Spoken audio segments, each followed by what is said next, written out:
What's going on, everyone? Lauren Sisler here with AL.com, and we are entering into week 12 of the SEC college football season, and it's makeup week for the Auburn Tigers. Auburn taking on Mississippi State in what has now become a makeup game, coming off a 31-20 loss to number 5 Texas A&M. Let's break this thing down and see if Auburn can end this thing on a high note. Let's go now.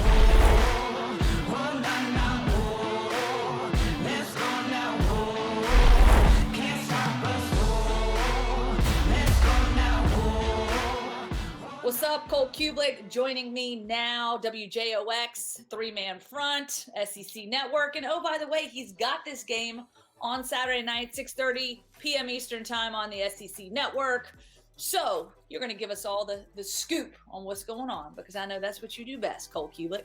So just want to get your thoughts. Tigers now 5-4 in the season, Bulldogs 2-6.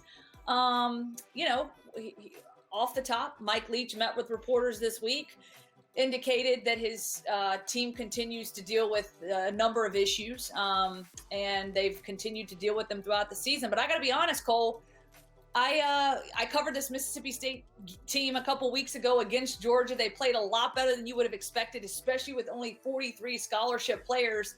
So what are you looking for in this matchup? How physical, how tough is it going to be for the Auburn Tigers?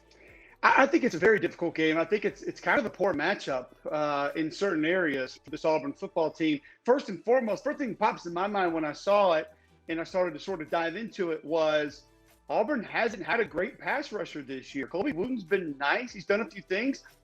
Kobe McLean leads the team in sacks. So you're already saying, is a blitzing linebacker going to be the best way that you can pressure Will Rogers? And it's an offensive line for Mississippi State that hadn't been great all year. They give you those big 3-foot splits. They do make some things a little bit easier to be able to get to the quarterback, but that hasn't been a strength of this Auburn team, which we're not really used to that. We're used to having a guy that can pressure off the edge, the pressure in between the tackles, and Auburn doesn't have that guy. The D-line has been really a letdown for the entire season. If you don't count Colby Wooten, you count him as an outside linebacker. Outside of him, Auburn has 12.5 tackles for a loss by defensive linemen this year. All right, so we'll start on the defensive side of the football this time around, because here's a question that we asked Dan Lanning at Georgia. How do you prepare for the air raid offense? How do you prepare for this? And he kind of explained it to us. He said there's a big challenge because no one really has these base calls installed in fall camp. This is like new slate, clean slate. You're preparing from nothing going into this week. So for Kevin Steele and this defense, what are some of the biggest challenges that this poses, and how they can kind of step into this and use this week to obviously show some improvement? But again, I mean, they're literally starting from ground zero. I think there's one gigantic misconception about the air raid. There are a few, but the biggest, in my opinion, Lauren, is that you have to cover extremely well to be successful. In my opinion, the main thing that you have to do against this offense is tackle extremely well to be successful. Because if you tackle well in space, you're most likely going to put them in bad spots, be it 3rd and 8, 3rd and 10, 3rd and 12. There's going to be throws behind the line of scrimmage, at the line of scrimmage, barely across the line of scrimmage. If you can make those plays in space, you can put this offense in a bad position. It's not just deep shot after deep shot after deep shot. Those come when the defense makes an adjustment and comes up to take away some of the quick, easy, high percentage throws. Kobe McLean has been playing excellent football.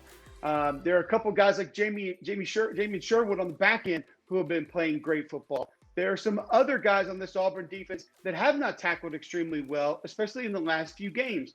That has to change against an offense like this that's probably going to dump the ball off, check the ball down, however you want to describe it, 40, 45, 50 times in this game. The opportunities will be there.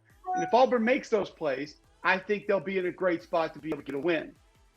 Yeah, biggest challenge for Auburn, certainly also on third downs, giving up 7 of 11 third downs to Texas A&M, so they got to figure that out as well. Okay, offensive side of the football. The last three, you bring up the third down, the last 3 opponents have all converted over 60% each on third down. So you're right. That's something that absolutely has to change for Kevin Steele's defense. Okay, offensively, Bo Nix didn't do anything overly impressive through the air, but he sure wowed us on his feet, obviously, on Saturday with a couple big plays, kept the offense and the game alive. So that's, that's kind of one thing. Injuries certainly playing into it. Tank Bigsby, is he back to good health? We still don't know where he's at right now. You got to think about this. They only put up 21 yards of total offense in the fourth quarter. And that was, I guess, including 9 negative rushing yards against Texas A&M. Where does this offense go from here to be able to contend, obviously, against Mississippi State, but moving forward, what is this offense? What do you want to see from them to say, hey, all right, things are working? Take advantage of your strengths. I do believe that because of the aggressive nature in which Zach Arnett coaches, you'll get some opportunities at some one-on-ones. Now, it's not going to be all the time. It's not just the way he's going to play it every down, but he's going to do so many different things, change up the look so much, and he will apply pressure at times. When you see those, it's got to be Schwartz and Williams down the field. You got to take the shots when he gives you those opportunities. And Bo Nix has to recognize that and needs help recognizing that. Stay with your strengths. It's got to be a lot of Tank Bigsby. I really do believe the offense goes as he goes. Find Seth Williams down the field. I think you have to get Seth Williams involved early, because I think there are times that, I don't know if it's necessarily his fault, but he feels a little bit disinterested later in games. I mean, he only has 6 catches in the fourth quarter this entire season, but 2 of his 3 touchdowns have come in the fourth quarter this season. So he can be big time in those moments, but you have to give him the opportunity to be big time in those moments. I still like the way Anthony Schwartz is being utilized out of the backfield, on jet bubble motions, use him in some quick throws, but try to get him down the field a little bit more. I mean, he's a guy that can run past everybody in the league. Take advantage of that. So stick with your strengths, draw up some things that still allow Bo Nix to be a football player sometimes, not just a quarterback. So draw plays up where he can utilize his legs, utilize his toughness, utilize his durability, and hopefully that can be advantageous and continue to move the sticks. All right, Cole, real quick before I let you go and we get to my prediction, since you're covering the game, what is one thing, maybe 2, that we want to see from this Auburn football team? I know they're catching a lot of criticism. There's some skepticism out there about the future of this program. What do we need to see from them in this game as they close out the regular season that makes you say, okay, we're good? If I were to give you one thing, I would say consistency, Lauren. I would say everybody on the defense tackling, everybody on the defense giving good effort, and not just 2 or 3 guys that look like they're out there and interested in playing and giving 100%. On offense, I would say if the run game's going early, stick with it. If Tank Bigsby's working, don't get away from it. And there seems to be certain drives across the course of the season when one thing's going well, and then all of a sudden it feels like it's being abandoned. Stick with what works. Stick with what's gotten you to be successful at certain points in time this season, and be consistent with whatever that is. All right. I like it. Sounds good, Cole. I appreciate it. And I'm going to go 30-23, my final score. That's my score prediction. Who knows? In favor of Auburn. That's where I'm heading. I was wondering who you had winning.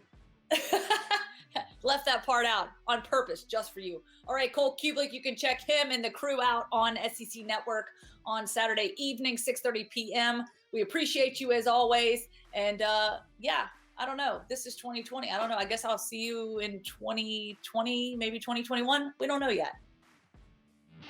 It's guaranteed that I die legend. Yeah, son God, homie, I'm reverend. Breaks, just protecting my investment. Ask about me.